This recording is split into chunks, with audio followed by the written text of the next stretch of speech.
Today on Homeworthy, we're taking you to Queens, New York for a look inside the one-of-a-kind laundromat home of production designer and artist Samson Dahl. Using his unique artistic touch and an eye for a bargain, Samson has transformed this former laundromat into an eclectic shared space for New York creatives and a place he calls home. Enjoy! You're watching Homeworthy, where we believe every home has a story. Before today's episode, click the join button below to support all of the storytelling we do on this channel. Our growing community of members help to directly fund more videos so we can capture these extraordinary homes from around the world. So join today to receive early and exclusive access to new Homeworthy videos. Hey Homeworthy, I'm Samson Dahl. Welcome to my laundromat home in Maspeth, Queens. Please come in.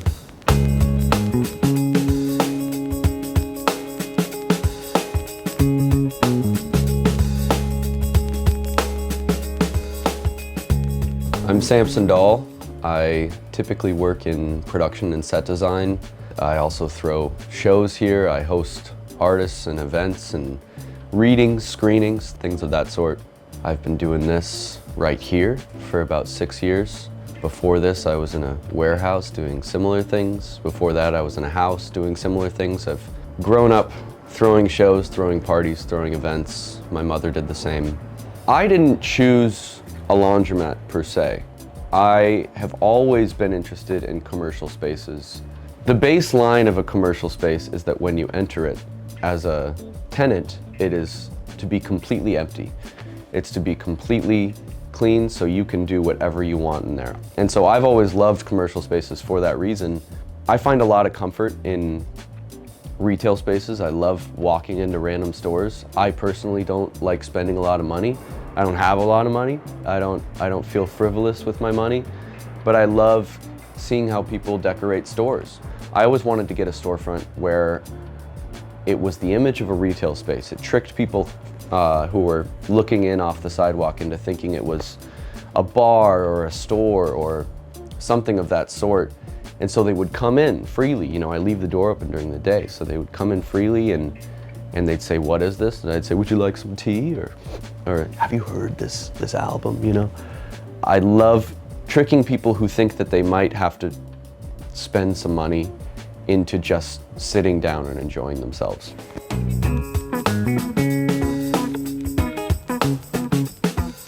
Welcome to my home. This is Brothers Wash and Dryer, the laundromat. I've had at least 7 organs in my life. I think all free.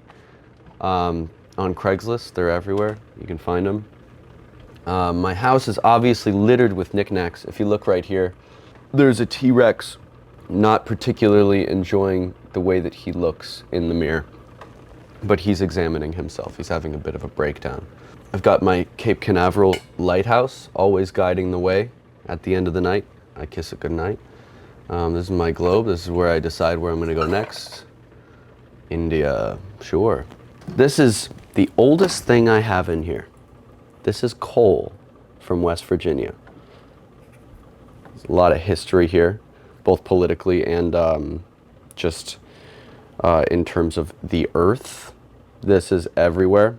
There might be a diamond inside, who knows? I have yet to break it open.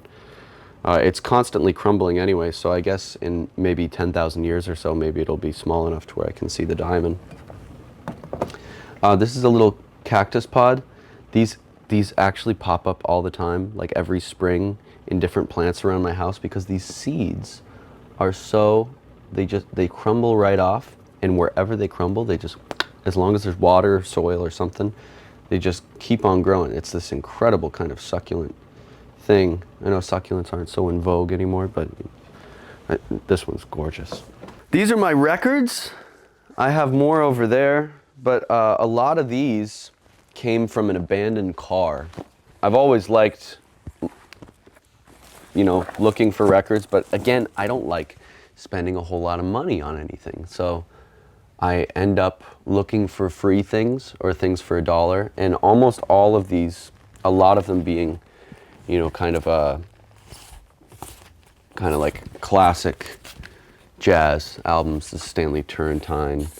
Let's see, we got Herbie Hancock right here. A lot of these came from, oh, lovely, Sonny's dead. A lot of these came from an abandoned car on Metropolitan Avenue over there outside of a junkyard. It was condemned, it was going to be crushed. And so I would pass it on the way to work, and in the morning, you know, I'd take a couple records. It was like, maybe someone's coming back for it. In the evening, I'd pass it, take a couple records. Maybe someone's coming back for it. 3 days of this, and I was like, okay, this car is going to be crushed, and these records along with it. So I called my neighbor. He came out with his van. We put them all in the van, and they've been here ever since. And it is an incredible kind of archive of black jazz and soul, especially kind of highlighted in Harlem in the 60s and 70s. And there's a ton of New York, Puerto Rican music that I have over there as well. It's like kind of this incredible library of New York, especially Manhattan and the Bronx in the 60s and 70s. And so I'll carry it with me wherever I go next. This evil cat, he's also from the street. When I got him, he had totally black eyes, so I painted these white things to make him like a little bit more approachable. But it definitely gives a lot of people the heebie-jeebies. This is Catman. I made this out of polymer clay. I made this lamp out of driftwood. Driftwood makes great lamps. I'm sure you know, it's probably a Pinterest trend by now, or Etsy or something like this. But, you know, all you have to do is drill a hole on one side and a hole on another side.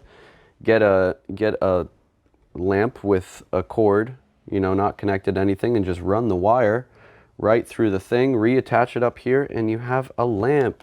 A lamp that can be styled in many different directions. And of course, the motto of my life, children are the treasures of life.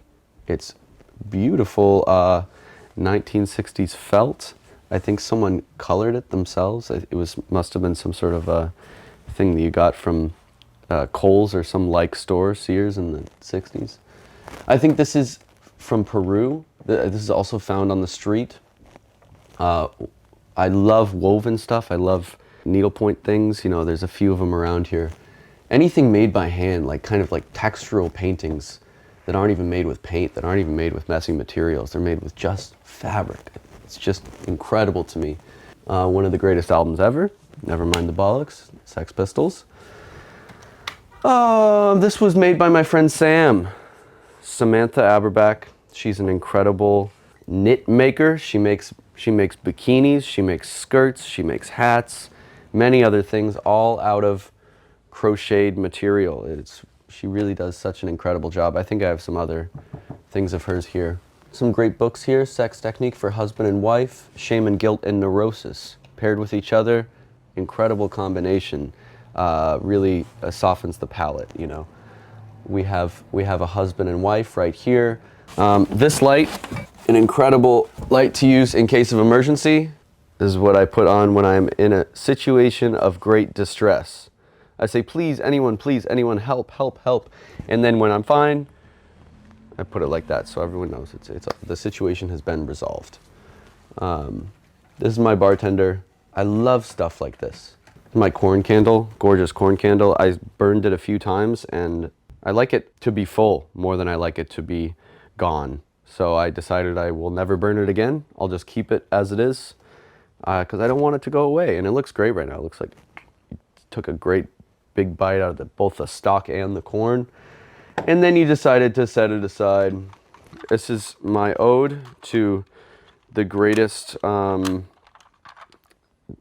form of American bureaucracy, the Postal Service, the one I am most in support of, not only because my grandmother was a Postal Service delivery driver for quite some time, but also because they got incredibly hard jobs, and I have so much respect for the work that they do.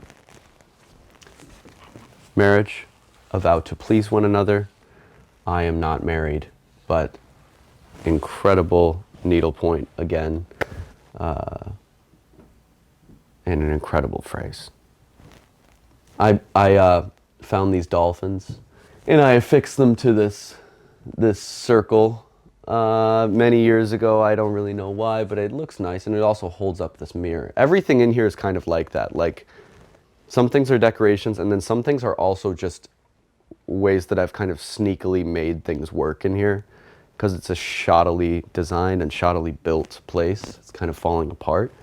And so you know, it was either this or an ugly plank of wood, and I chose this instead, and I made it work. This is the sign from the laundromat in the 80s. It is also kind of decaying, but it's an incredible sign. I found it in the basement. My landlord was not happy that I took it from the basement, but it was getting rained on. It was, you know, getting soaked. It was nasty. And so it needed a new home, or it needed the same home. Actually, it needed a return home. So I put it up. This marlin has fallen many times. He's beat up. But again, I love animated objects. I love inanimate animals, inanimate people, little figurines, anything, like my bartender, like the couple in the car, like Catman, like the turtle. I love things that look like living things but are not, because to me they are kind of still alive. Especially this guy. This guy is one of the most alive, non-alive things I have in here. Look at him, he dances. So I actually used to sleep right here. I had a lofted bed that went right up here, and I would wake up and I'd look out this window. But as I was throwing more shows, as I was hitting more home runs, I needed to sleep in a little bit more of a discreet way.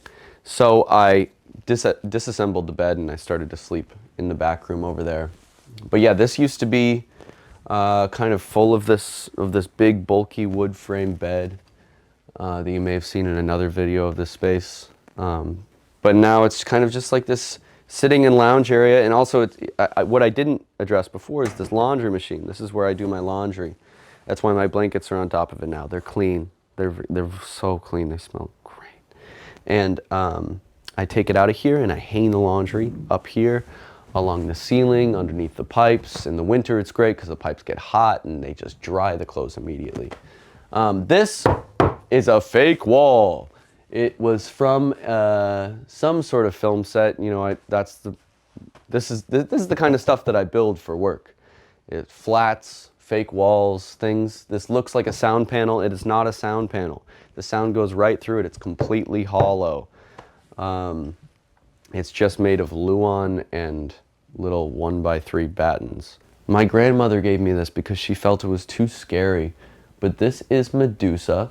It was made in Greece, probably like in the 60s or 70s. It's all handmade. It's gorgeous. My grandmother thought it was evil, but I don't know. I had a friend recently tell me that this place has a knack for cleansing cursed objects. And so maybe she was cursed at one point, but now she's just a friend. Look, she's holding my hand. She's not pulling away at all. I light incense beneath her. She doesn't even flare her nostrils or freak out. There's no demon in her. She's all right. She's all right. I swear. She's not going to hurt you. She's okay. I was passing this house. This couple was moving out. I saw this painting and I said, God, what a beautiful painting. And this, you know, bless the mother's heart. But this young man said, my mother painted it and I've seen it too much. You can have it. And so honestly, that guy sucks. Why would he do that? It's a beautiful painting. His mother made it. Give it to your grandchildren. But you know, I was happy to take it as opposed to it going in the trash. I say shame on that guy, but I will immortalize this thing. It is one of my favorite paintings. It's one of the only things painted in here that I didn't paint. But you know, it looks like an abstract painting, and then you look and you realize that all these people are enjoying themselves on the beach. It's like this, I hate talking about art. I hate when people talk about art. So I don't want to talk about this outside of just saying that it's perfect. It's a perfect painting. One of the most perfect paintings I've ever seen. My dad got me this banjo when I was 18.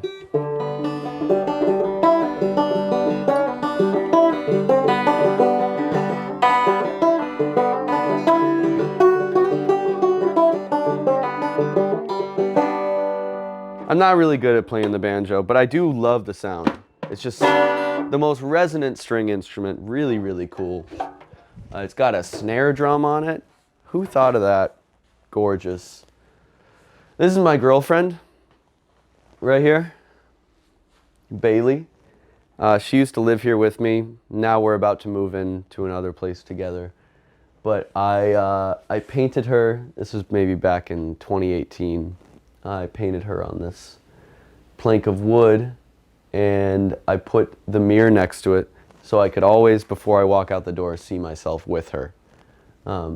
If you look in the mirror as you're walking out, you can see your face next to her face. I did it for whatever reason, because I love her. This is how I get the drums down.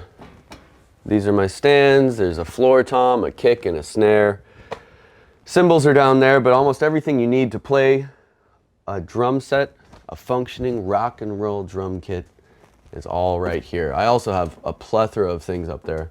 Couldn't even tell you what they all are, but moving out this week, I'm definitely going to find a lot of stuff that I forgot about up there, because when I don't want to think about something, I take it like this, and I go like that. That'll be up there for a couple years. I've lived here almost 6 years.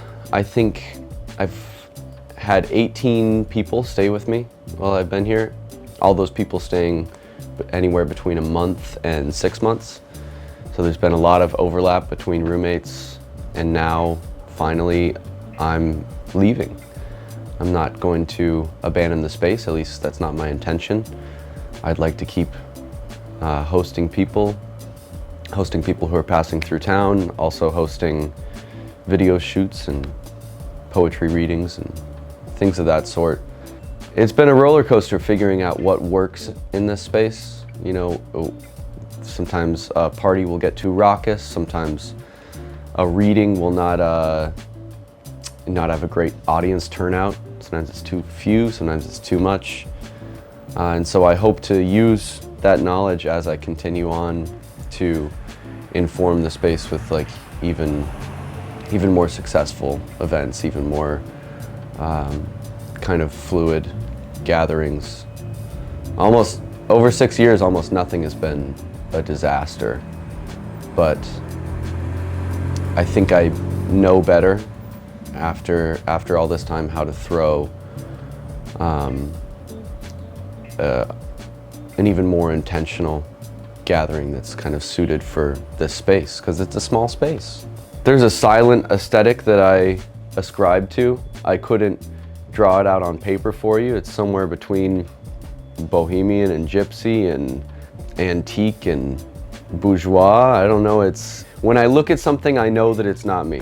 It's just like painting. You know, I paint a lot, and sometimes I'll try to paint in another style. Sometimes I'll try to make a song in another style. I'll try to mimic someone else. But when I step back and I look at it, it is always kind of solidly me.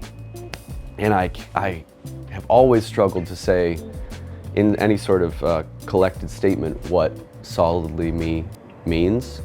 But looking at the space and looking at my paintings and reading things that I've written, it all falls under a similar kind of absurd lens. I'm also incredibly humbled by the things that just show up here. I mean, half the stuff you see in here is free. It's stuff that's shown up off the street, or, you know, after 3-4 years of doing this, people started to just show up with different gifts. You know, this clown head that you might see over here was just dropped off. It was from Coney Island in the 1930s, and my neighbor just dropped it off on the sidewalk one day. He's like, I thought you'd like this. There's many things like that that are just things that were trash, things that were on the sidewalk, things that were in people's basements, that they were like, I saw this and I knew you would like it. And most of the time they're right. There's very few times that people have brought over a gift or an artifact and I've said, I'm sorry, I really don't need that. Like, people know what I want better than I do a lot of times, and maybe that's just a testament to the amount of things that I actually like, you know. So much of the design in here has also been informed by seeing how people come into a space, you know. I watch people when they come in, where they kind of stop and where they might want a seat. And so next time after they leave that night, I go, okay, well, there needs to be a seat over here, because people kind of congregated in this area for whatever reason, and there weren't enough seating places, you know? And so this is, what you see here is 6 years of understanding how people fill this room and how people enjoy themselves in this room. I love to constantly be reorganizing and redecorating. And for as long as I'm here, I'll never stop. That's my projector screen. It used to belong to an artist called Jeff Koons. I don't like Jeff Koons. I don't support Jeff Koons. He makes dumb balloon creatures. I don't like him. But this used to belong to him in his studio. It remained in the studio, and then some people I knew moved into that studio, and they'd been there for a long time, and they sold it to me for, I think, 50 bucks when they were moving out. It's 12 feet wide. I can't even fill the screen with the projector that I have right there. You'd have to get very far away from this thing to fill the screen. It's huge. It's beautiful. I think it's from the 50s. It's my favorite projector screen I've ever had. I don't think I'd ever sell it. This is where I've been sleeping for the past few months. I got rid of the bed in an effort to encourage myself to move on, to stop living here, to move somewhere else. And as of today, actually, I will be signing a lease on a new apartment. I was sleeping here the past 3 months, but I knew I needed to leave. I knew I needed to give this space to other people, to let people kind of come in. I'm still gonna, be throwing shows here, but I don't need to be sleeping on the couch. I don't need to be sleeping in a bed in there. The bed's gone from there. That was the bedroom. Now it's just a little studio room. This couch has been fine. I don't particularly like this couch, but it's a good color. And it's not bad to sleep on too. This makes it easy. Spread my arms out when I'm sleeping. And it's not terrible on my back either. But I don't want to sleep on a couch. I want to sleep with the love of my life. I want to sleep in a house, and I want to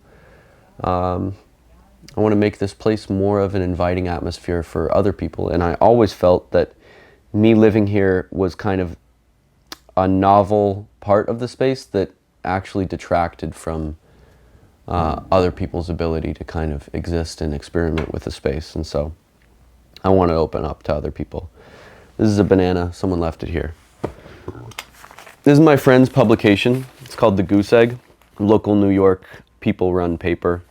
Incredible. Look it up if you'd like. The Goose Egg. This is issue 2. I think they're on to issue 3 now. They had their release party here. That's the kind of stuff I want to do more of. Like homemade magazine, newspaper, release parties. Perfect. This is this great incense pagoda. The top to it is somewhere, but this is one of the older things I have in here. It's from I think the mid-19th century, from Japan. Gorgeous. This is my favorite era of music. This is one of my favorite years in music, 1977. This is James Taylor, Linda Ronstadt, and Peter Asher. Also, Graham Parker for bonus. And Steely Dan up there in the corner. Also an article by Cameron Crowe. I don't know if that means anything to anyone watching this, but all those people have played a part in my understanding of the music that I love. And I love Rolling Stone magazine, especially when it used to be printed on soft paper like this. I love old magazines. This is a fundraiser we're having tonight to keep this place alive. A bunch of people will be performing. I'm sure I'll be very stressed out. It'll be a long day. It's supposed to rain. We have, looks like 11 performances. We'll see if they all show up. There will be food and drinks. It's a really tall order for a space this small, but I think we'll make it through. I need to raise money to cover the rent here if I am to keep this going and also pay rent at another apartment. This is my turf. I bought this for a music video that I designed a few months ago. It is the easiest carpet to clean that I've ever had. It's plastic. It vacuums right up. Nothing gets particularly stuck to it. It all just comes right off. I can take a vacuum over it and everything just comes right up. It is an incredibly kind of self-irrigating material. I can pick it up, I can shake it off outside. It's not fabric. You know, I never thought I'd love something plastic so much. And it also feels like being outside, especially when the door's open. I let the breeze flow in and I just lay on my grass and I love my life. I love my life more than I ever have on this floor with the grass here. Perhaps I'll find a better arrangement someday, but I love the grass for now. And also, it's great for kicking a ball around. I grew up very poor in between Minnesota and Texas, and I grew up with a single mom, and she was incredibly resourceful. She was homeless shortly before I was born, and so she was very accustomed to dumpster diving, kind of being an expert scavenger. And so I would be in dumpsters with my mom as a kid, and we'd be picking out things that were just colorful, things that were shiny, things that would kind of highlight the home. Yeah, I'm excited to tell people after this about what it was like to live in a storefront, to have people come up to your door expecting to buy something, expecting to just walk in, especially late at night. Oftentimes I'll have people very confidently walk in here. I've been sitting on the front step before and had people step over me because they think that I'm just a patron here as well. I hope most importantly to impart that kind of sense of openness, that sense that, people are not scary, especially when you have something disarming to offer. There's a way to approach every person in this world, no matter how violent, no matter how irate. There's a place where they feel comfortable. And sometimes it just takes a certain degree of confusion to make someone feel comfortable.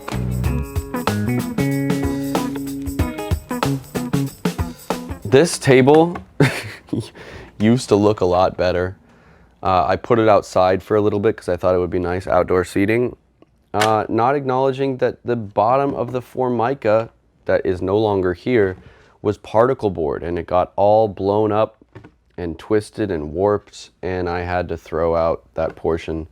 So I've told myself that I will put a new Formica table on here, but until that point I have this old door from a vintage mid-century modern cabinet that I just secured to it with a clamp. There's a lot of stuff like that in here that is, kind of a hodgepodge of things that were nicer, and I'm making them work now. I don't mind the way this looks though. I think it's kind of cool. I like this yellow.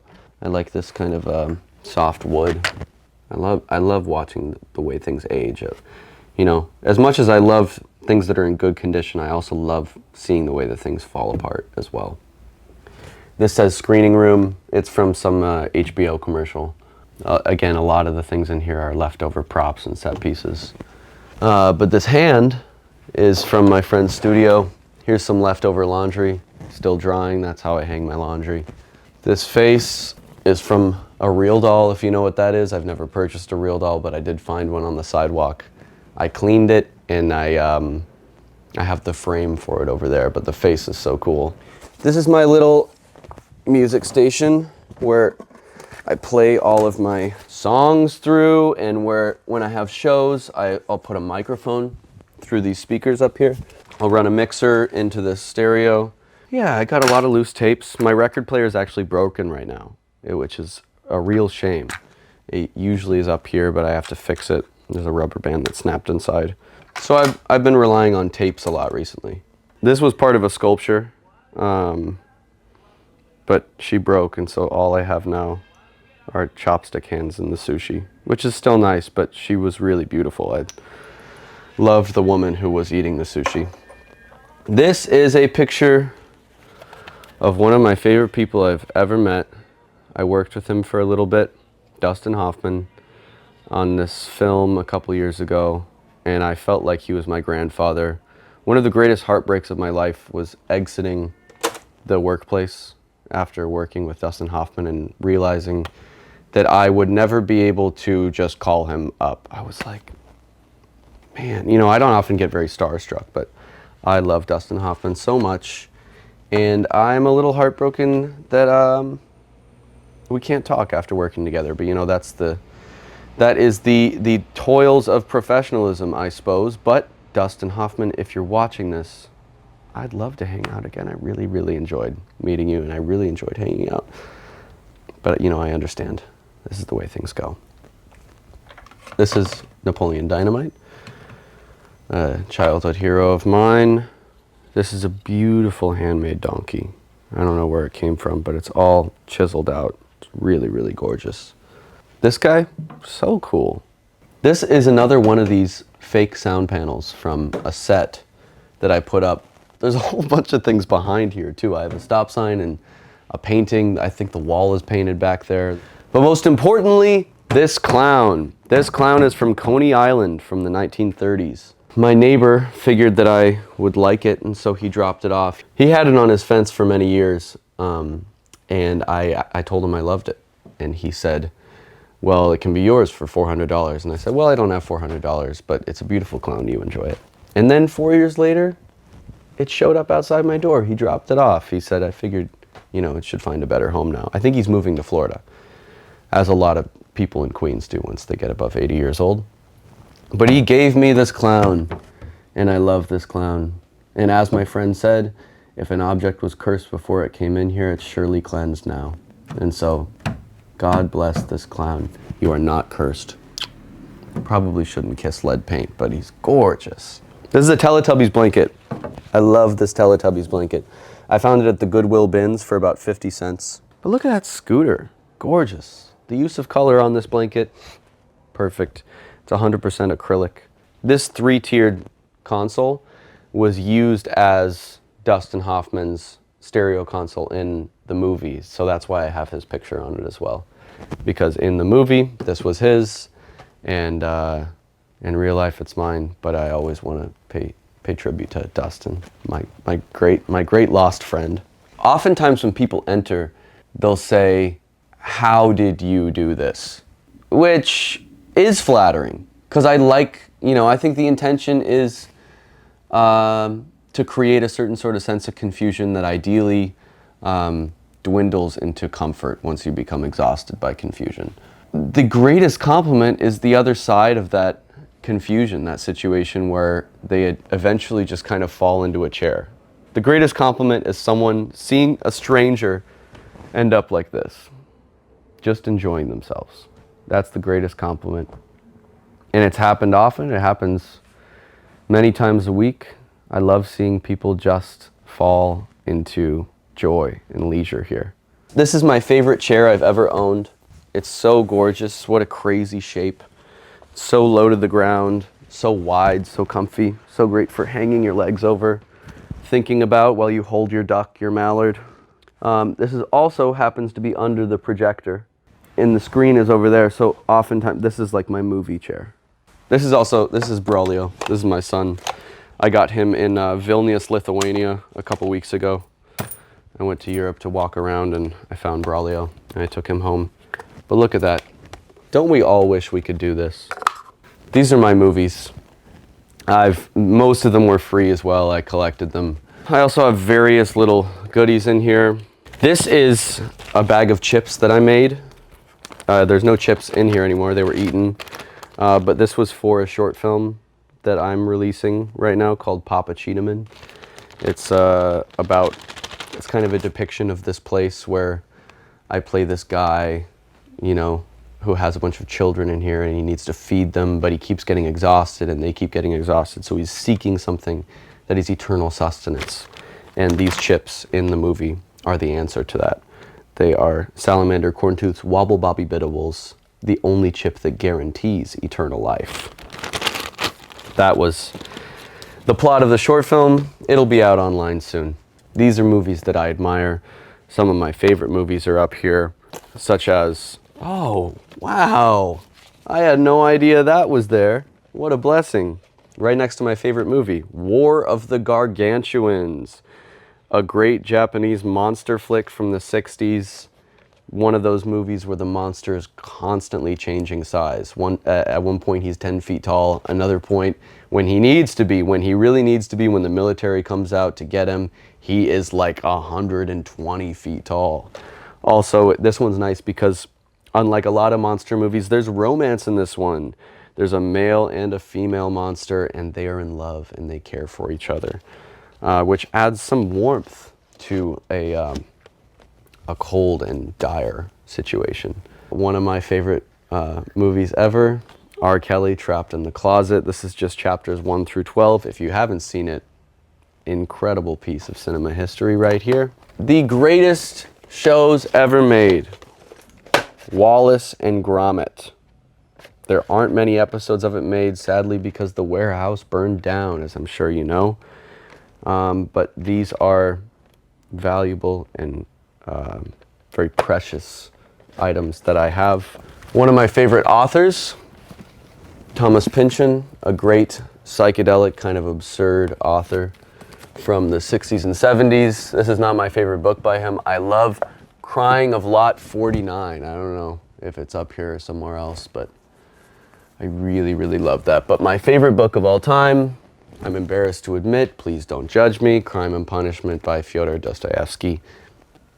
It's a perfect novel, front to back. If you disagree with me, I hope you've read it. Right next to a Coca-Cola bottle, a broken yashica, and this Civil War Union soldier. I love figurines. I love dolls. I love them all. This is a street sign. It's actually the result of a car accident. My neighbor found it after a car ran into the pole. It fell on the ground, and so he picked it up. He actually wired it up. And I've rewired it and wired it a couple times so I can get the hand on there and then the person. I really was experimenting with wires more than I should have been, trying to get both the hand and the person at the same time, but I couldn't get it. So I just stuck with the person because it's, you know, saying walk is a little bit nicer than saying stop.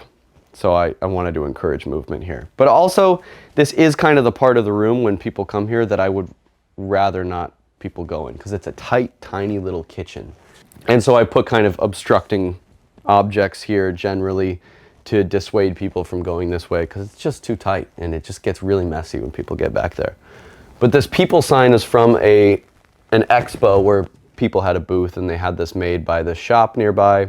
Again, that's like very similar to a lot of the work that I do.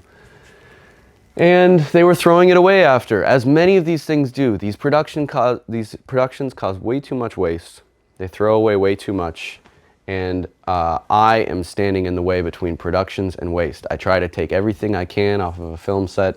I try to take food, I put it in the community fridge outside. And if there's a prop, I'll take it. Give me your props. Give me all your props. Give me your supplies. Give me anything. I'll take paper. I'll take clumps of paper because I know that I'll use them someday.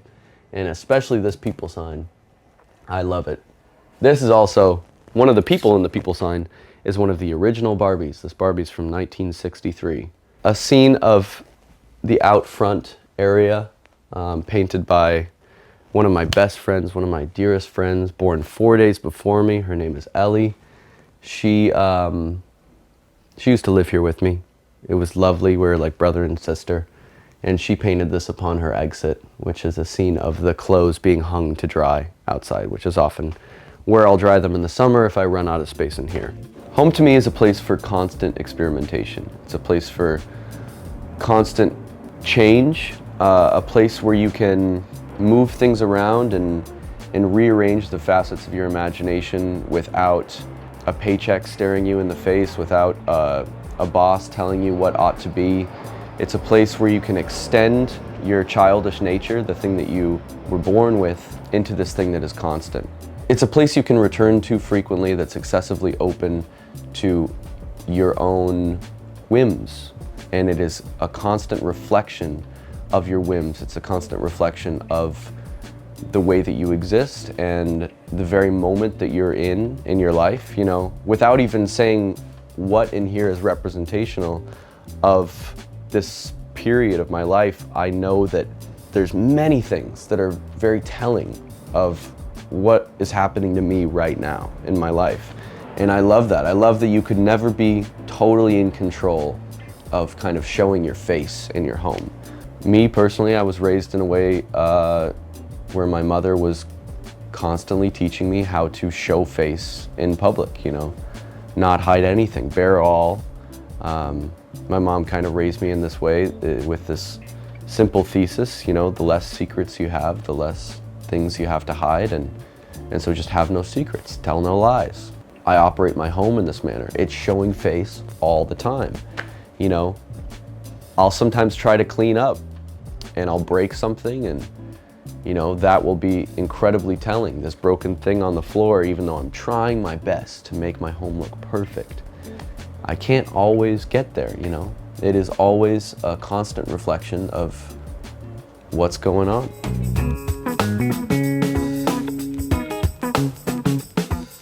This is the outside, but this is the community fridge.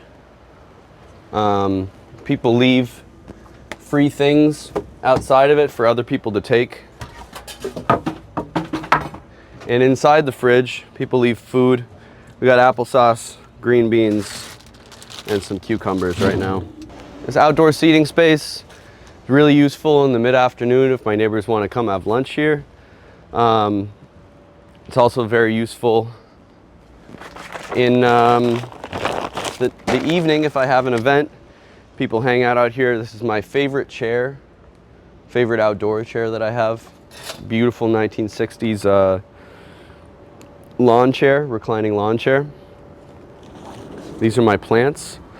This fig tree has died every winter for like the past 4 years and then come back again in the summer. I believe in taking some care of my plants, but it's also lovely to see nature work its own course, especially when you leave them outside. This will be my Christmas tree this year. The key to buying a good Christmas tree for me is to buy a bunch of plants for a music video and then return all but one to Home Depot. And then you basically get it for free in the end. This was my friend Sam's car. It's a little Kaufman K car in a way, but it's not actually a K car because it's made in the US. It was an old meter-made vehicle, but it is now out of commission and it's just been here for a little bit. We need to fix it up and get it out soon. This piano used to be inside, started to fall dangerously out of tune. Oh wow. And it's falling even more out of tune as it's out here. But you know, I love watching things decay, and even here it still serves a purpose. People sit on the bench here. Sometimes if I have like a little vendor's market, they'll put their things they want to sell up here. It's a cute display in a way. These are all fake flowers. I love fake flowers. You don't have to do anything to keep them alive, and like the grass, it embodies life, but there's no life at all. Much like this picture of fake flowers as well. Or a picture of real flowers, who knows? This hot dog sign I found in Red Hook. It was outside of a factory, one of these warehouses that kind of house the storage of vendor carts and things like this. They were throwing this away because it was kind of beat up and old. I asked them if I could take it and they said, have at it. So I grabbed it and it's been up here for maybe a couple years now. But I get some people who think that I sell hot dogs and I don't. But maybe I should because it's a perfect advertisement. It also matches the colors of Brothers Wash and Dry. Our team colors here are blue and yellow. Love the colors blue and yellow, and full support of blue and yellow here. Even here, I spray painted this blue and yellow. This is a candy machine. There's no candy in it, but it's really cute and I love it. And so I leave it out here, and unfortunately people ash on it, but you know, what are you gonna do when you leave something outside? People use it as they will. Everything that I have outside, I fully expect to be either messed with or taken at a certain point. Many things have been put out here and then taken shortly after. It's all right. It's the way things go. I expect things to come and I expect things to go, and they do all the time. But this is my corner. This is a plane flying overhead. LaGuardia Airport is right over there. So we're right in the flight path. That's a Delta airline. I get my neighbors sometimes come out here and talk extensively about the flight path because they've lived here so long and they're so bored that they get obsessed with the flight path, and they're like, that's coming from North Carolina. Why they care, why they know, I don't know. But everyone needs a hobby. Sometimes watching planes is your hobby. At night it's lovely. I turn on these lights. and people sit out here, people congregate. My neighbors will come over, we'll have a chat, we'll have a conversation, we'll have a drink or a meal. It's not uncommon for us to kind of be out here, kind of just chattering at around midnight, but it usually ends around then. Try to not have too many late nights here because there's a fine line between being a community space and a party house. And I always want to avoid being a total disruption to the neighborhood. Homeworthy, it's been a pleasure, but I'm tired and I gotta clean. I got an event in T-minus 2 hours. They're gonna be here soon. Please, leave.